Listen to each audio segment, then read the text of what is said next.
napinis na natin ang ating box na Bumblebee Transformer box.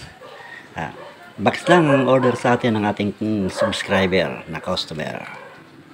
Ayan, ang kanyang design. Si Bumblebee.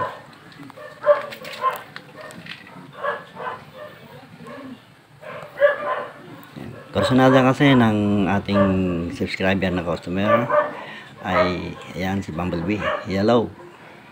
Kaya ang Bumblebee ay nagbabalik.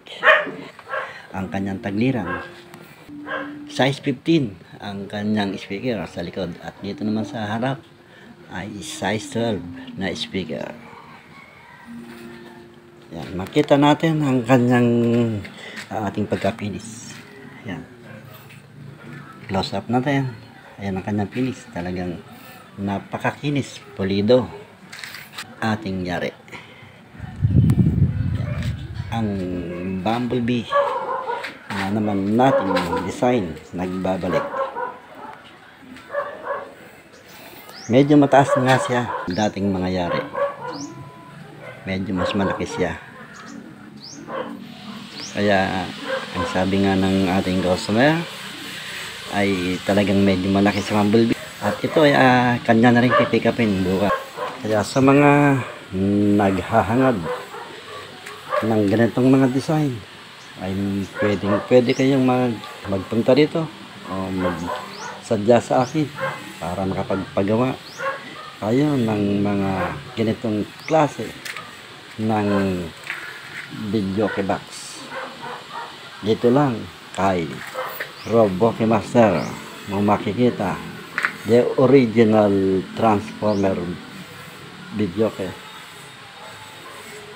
Kaya sa mga gusto ng mga ganitong yari ay magsadya lang dito sa atin o kontakin ako sa aking Facebook account, Jun Mateo Roboke,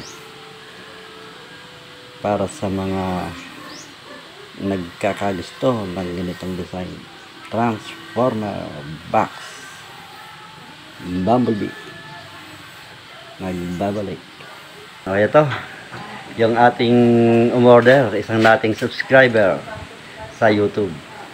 Yun, nakita niya ang ating mga design kaya nagsadya siya rito. Yan, kanya nang pinipikat at iuwi ng kanilang lugar sa Gimba na Ecija. Itong ating umorder sa atin si Boy Valdez, Mariano Valdez, taga Gimba. Ano na lugar mo ay ka?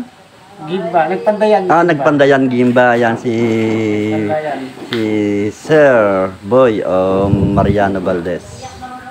Iuwi na ng Gimba ang kanyang in-order na box Transformer Bumblebee Transformer video. Ang dalawang kanyang ikakabit ay D15 at dalawa sa harap ay D12. Johnson Jupiter Max ang kanyang amplifier daw na ilalagay, sabi niya. Siya na rin ang mag-wirings ng kanyang unit na pinagawa sa atin. Yan si Sir Boy Valdez. Panoorin nyo, sir, para makita nyo ating video sa mga susunod na araw ay atin ng maraming nga nagko-comment dyan na kagandang araw ng kulay sa Facebook pa lang yun, hindi ko pa sa upload sa YouTube. Kaya marami rin nagtatanong sa akin kung magkano. Yan bali 8.5 yung sa mga nagtatanong, 8.5 yung box na ganitong design. Kahit medyo malaki siya ay 8.5 din. Dahil ang ating mga ginagamit naman ay hindi lang naman mga ordinaryong pintura, dahil segunda ansal na siya kay 92 yung ating pinang top coat. Kaya napakakintab at makinis ang ating pintura. Yan si Sir Boy Valdez. siyang umorder sa atin.